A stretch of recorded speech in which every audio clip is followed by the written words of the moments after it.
सीता जी बोली, द्वापर में आप कृष्णावतार धारण करेंगे और हमने सुना है कि वो कृष्ण स्वरूप बड़ा सुंदर होगा।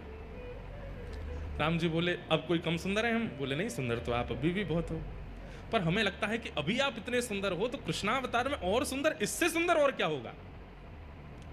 आप हमें दर्शन करा दीजिए ना। तो राम जी बोले, ठीक है, समय मिलेगा तो मैं दर्शन कराऊंगा। तो फिर राम जी नित्य जाते, एक गुफा में एक शिला है और उस शिला को अपने बाण से ही ठाकुर जी छेद छेद करके अपने द्वापर में प्रकट होने वाले रूप का निर्माण कर रहे हैं, स्वयं राम जी। आहा, कोई मूर्तिकार ठाकुर जी का रूप बनाता है समझ में आती है, पर स्वयं ठाकुर जी ही अपनी मूर्ति बना रहे हैं, ये कितनी अद्भुतता है। हमारे चित्र बना के कितने सारे बालक लाते हैं, पर अपना चित्र बनाने की कभी मन में सोची भी नहीं।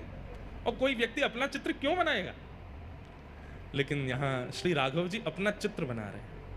ऐसे नेत्र हैं, ऐसे कान हैं, ऐसी नासिका है, ऐसे अधर हैं, जैसे हैं बिल्कुल वैसे बना रहे हैं। ऐसी ठोड़ी है और बड़ी लगन के साथ अपने सर्वांगीण रूप को निर्माण कर रहे हैं, जो अभी प्रकट हुआ ही नहीं है, द्वापर में होगा। उस रूप को त्रेता में प्रकट कर रहे हैं राघव जी। किस लिए? सीता जी को दर्शन कराना है। और नित्य शाम तक निर्माण करते और फिर घास फूस से ढक करके राम जी चले जाते। सीता जी प्रश्न करके खुद ही भूल गई कि उन्होंने दर्शन की अभिलाषा की है, और वो ये सोचने लगी कि राम जी दोपहर में गायब होते हैं, रात्रि में आते हैं, जाते कहाँ हैं, और ये पूरा दिन करते क्या हैं। एक दिन सीता जी के मन में आई कि मैं चुप के देखूंगी ये कहाँ जाते हैं। पीछे पीछे जाकर के देखा तो एक विशेष गुफा में जाते हैं और शाम तक वहीं रहते हैं, फिर आते हैं। तो जैसे एक दिन राम जी सुबह स्नान ध्यान और अपने नदी तट पर गए तो सीता जी पहुंच गई उस गुफा में। क्या है? भीतर जाके देखा तो कुछ नहीं दिखा, एक तरफ घास फूस रखी थी। सीता जी सब जगह खोज खोज के देखी तो घास जैसे ही हटाई, आहा, श्री गोपीनाथ जी ऐसे विराज रहे थे, त्रिभंग लली श्याम सुंदर। राम जी तो सदैव ऐसे रहते हैं, सीधे खड़े रहते हैं, एक हाथ में धनुष, एक हाथ में बाण और एक हाथ में धनुष, दूसरे हाथ से आशीष, यही मुद्रा रहती है राम जी की। लेकिन आज वही राघव जी जिनको सदा ऐसे देखा है, आज वही राम जी मानो ऐसे दोनों भुजा करके और वंशी धारण करके, और बिल्कुल कमर भी टेढ़ी है, मुख भी टेढ़ा है, पाम भी ऐसे, रूप देख करके सीता जी तो मोहित हो गई। बार बार मन में इच्छा होने लगी कि आलिंगन कर लूं मैं इनका, इतने सुंदर। मन में ऐसी भावना आने लगी कि ये यहाँ पर घास फूस में ढके बैठे हैं, इन्होंने पता नहीं भोजन भी किया होगा कि नहीं, इन्होंने जल भी पान किया होगा कि नहीं। सीता जी तुरंत दौड़ करके गई, पत्तों के दोना बनाए और उन दोनों में कुछ फल अमनिया करके, एक पात्र में जल लेकर के, कुछ पुष्पों के हार बना करके और सुंदर सब सामग्री लेकर के आई। आकर के श्री गोपीनाथ जी को तिलक किया, सुंदर पत्रावली का श्रृंगार कर दिया, गले में माला पहना दी, सर्वांगीण अंग में चंदन अर्पित करने के बाद में भोग पधरा दिया और भोग पधराने के बाद में आरती कर दी। इतने में समय हो गया राम जी के आने का। राम जी जैसे ही आए, आकर के देखा कि यहाँ तो सीता जी नाच रही हैं मगन होकर के गोपीनाथ जी के आगे। राम जी बोले, देवी ये आपने क्या कर दिया?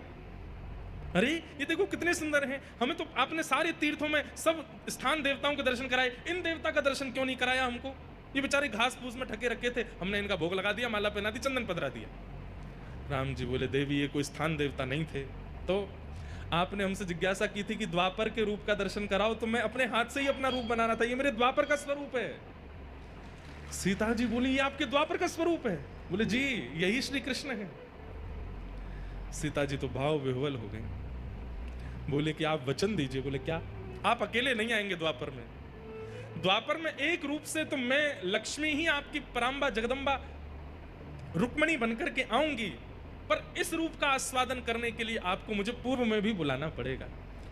उसमें मैं केवल आपको देखूंगी, आपका प्रेम स्वीकार करूंगी, आपको देखकर के नृत्य करूंगी, आपको देखकर बस मेरी एक ही क्रिया होगी, ना भोजन करना, ना जलपान करना, ना शयन करना, केवल आपको देखना। तब राम जी बोले, ठीक है, आप ही साक्षात किशोरी जी के रूप में प्रकट हो जाना, श्री राधा रानी बनकर के आ जाना और मेरे रूप लावण्य का खूब सुख लेना। लेकिन देवी तुमने इनका तिलक क्यों कर दिया, इनको माला क्यों पहना दी, इनको? बोले क्यों? अभी ये पूरे बने नहीं है, अभी मुझे और निर्माण, अभी ये पूर्ण रूप से सिद्ध नहीं हुए, अभी थोड़ी बहुत। तो सीता जी बोली ये इतने सुंदर हमारे प्राण हरण कर रहे हैं, इससे भी अधिक आपको इनको बनाना है तो इनको अधूरा ही रहने दो। अधिक रूप है वो तो द्वापर में ही देखूंगी मैं, क्योंकि इनको देख जब मेरा मन इतना आनंदित हो रहा है तो फिर पूर्ण वही श्री राघव जी के द्वारा निर्मित पर जो ठाकुर जी का स्वरूप है, वही बाला स्वर में श्री गोपीनाथ जी के रूप में विराजमान है, जिन्हें क्षीर चोरा गोपीनाथ कहते हैं।